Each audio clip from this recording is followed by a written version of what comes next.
1,621,392. A nice even figure. That's the number of babies who will be born next year in the United States. Of these babies, 118,481 will die before reaching their first birthday.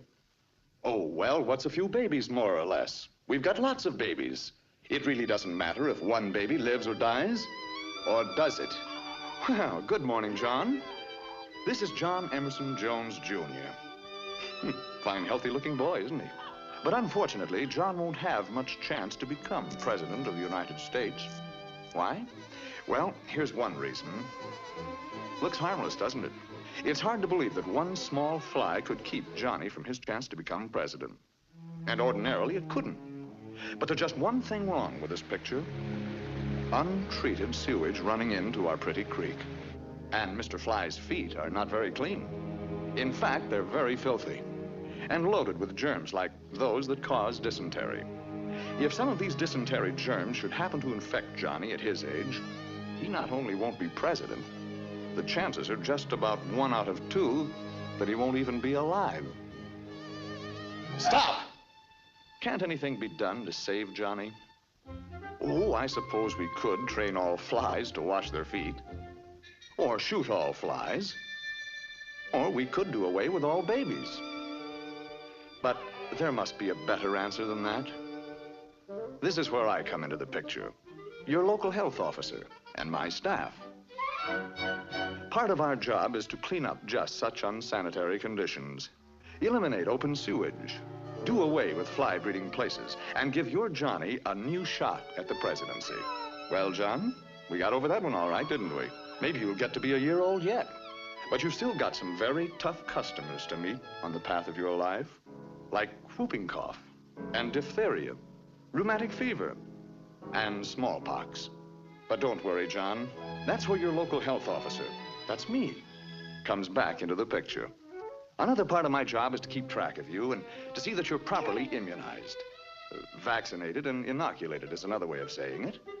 Or protected in other ways so that you have the weapons to fight back when these enemies attack you.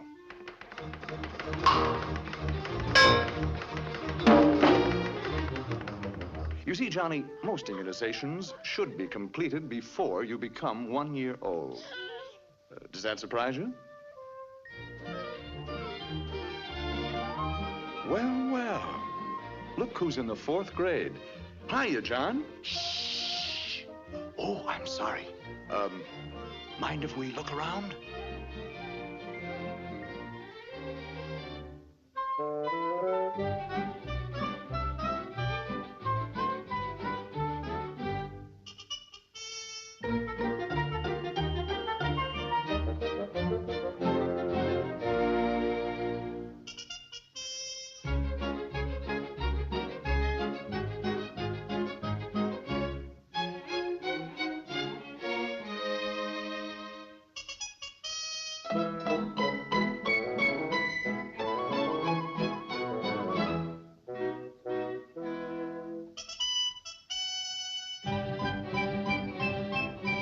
Looks like you're being well taken care of, Johnny.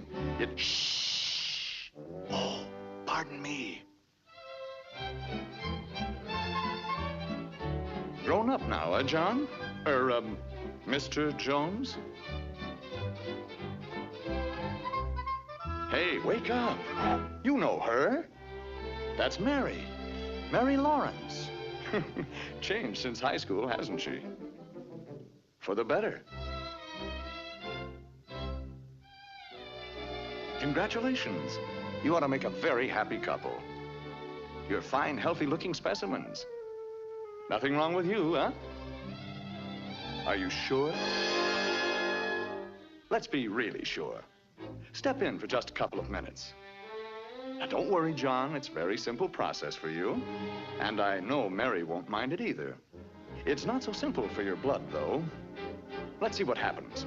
First, it's numbered, whirled, a warm bath, shaken, checked, cooled, bathed again, and then carefully read. And aren't you lucky that you happen to live in a community that has a health department?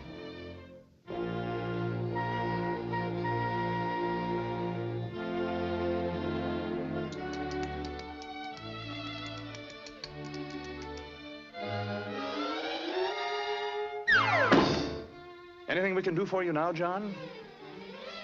Time will tell. Now what's worrying you? Oh. Now, just a minute. Your wife has had excellent prenatal care, advice and instruction, and good medical care.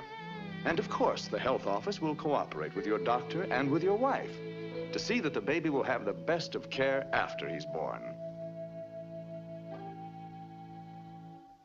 So why worry, John? Well, what do you know? It's a boy. You must be the first father in history to have a boy. Uh-oh. Anyway, he's sure to recover from this disease. Nice feeling, isn't it? To know that everything's all right. Your family's well taken care of. You don't have to worry too much about your health. But there's one thing you do have to worry about, John. And now that you're a family man, you've got to face it. A local health department is costing you.